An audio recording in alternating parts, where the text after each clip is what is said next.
Today on the channel from Jack's Class Superstars Series 13, we've got the LJN style, The Undertaker. The spirit of Ultimate Warrior will run forever!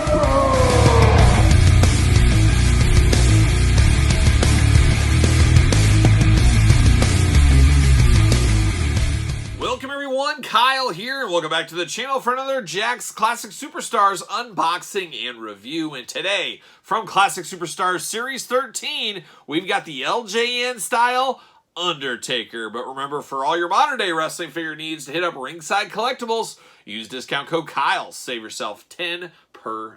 So the Undertaker arrives in Series 13. An Undertaker, no stranger to any wrestling figure line, really. One of the guys that's had the most amount of figures over the years for sure. But the Undertaker's a little different. This is LJN inspired. This was the officially first LJN inspired figure in the Classic Superstars line here in Series 13, and it was a bit of a head scratcher at the time because nostalgia was a thing, but the LJN nostalgia wasn't really running fast, running free, running hard like a young Lando Calrissian in the 2005, 2006, 2007, 2000.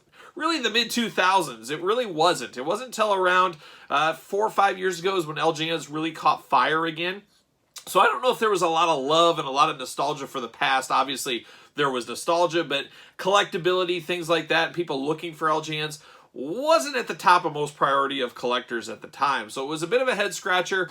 To me, I was not a fan of the idea, and I was a kid that grew up with the LJN. So if anybody should have wanted them, it would have been somebody like me. However, I always felt this was taking a spot from another wrestler, maybe one of those deep cuts. I always thought, well, we could have got Ricky Steamboat, we could have got the Macho Man, the Fabulous Rougeau brothers, but these LJNs are taking the spot over. So I didn't like that. I also didn't like that they were in the sets, mixed in there. They had different packaging. It just didn't feel right to me. I really wish Jax would have went, hey, make these if you want. Make them as a Class Superstar set, but just do a one-off set of these. Much like we're seeing in today's day and age with Super 7 Ultimate Edition Thundercat Wave.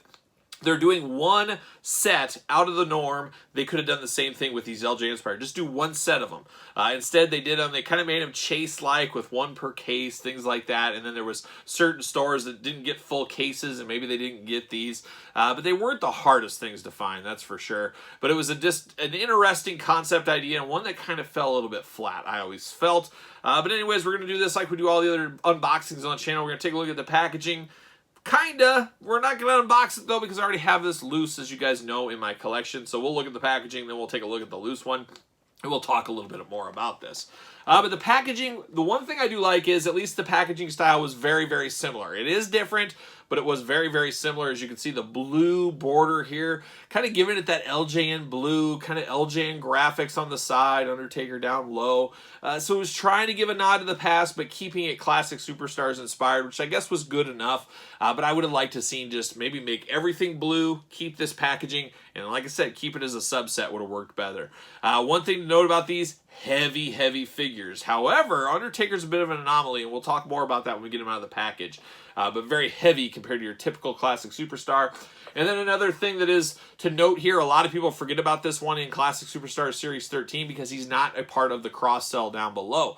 So a lot of people didn't know it existed, or they forget about it when they're getting their list together, things like that.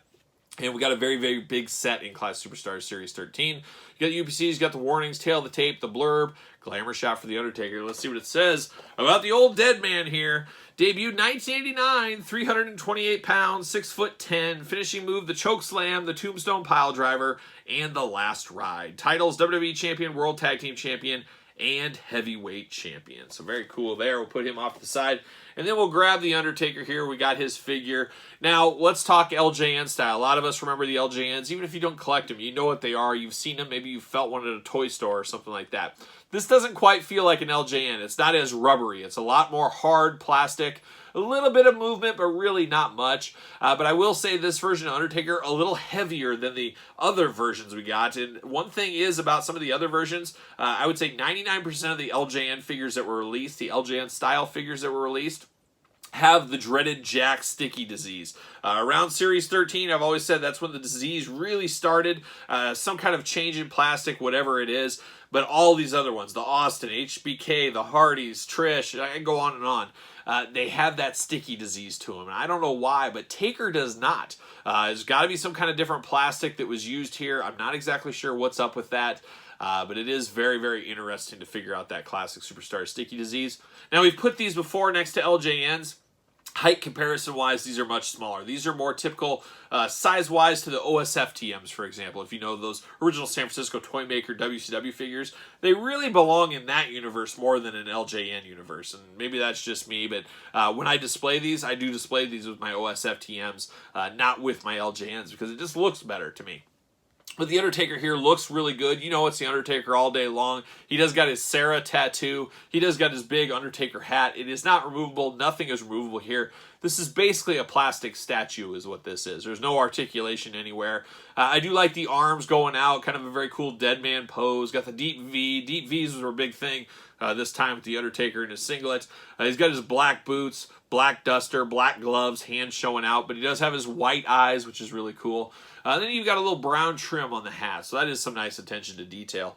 But it is kind of what it is, and like I said, there was a lot of people that were really disappointed with this line of figures, and I don't want to say I was disappointed and really mad, and there's been a little bit of a fondness over time as we've kind of settled in with these, and now they're officially apart.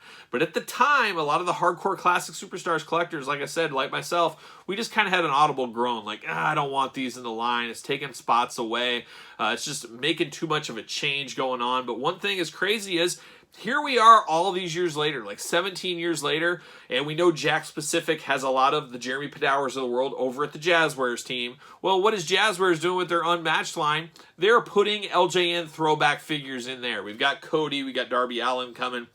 So what's old is new again. I was hoping Jeremy would have learned his lesson there. Just do a separate set if you're going to do that.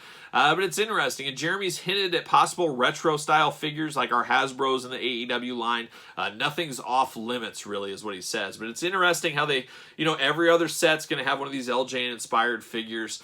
For good or for bad, I know a lot of people do collect a lot of the AEW stuff. And there's people that say, I just don't get those. They're not for me.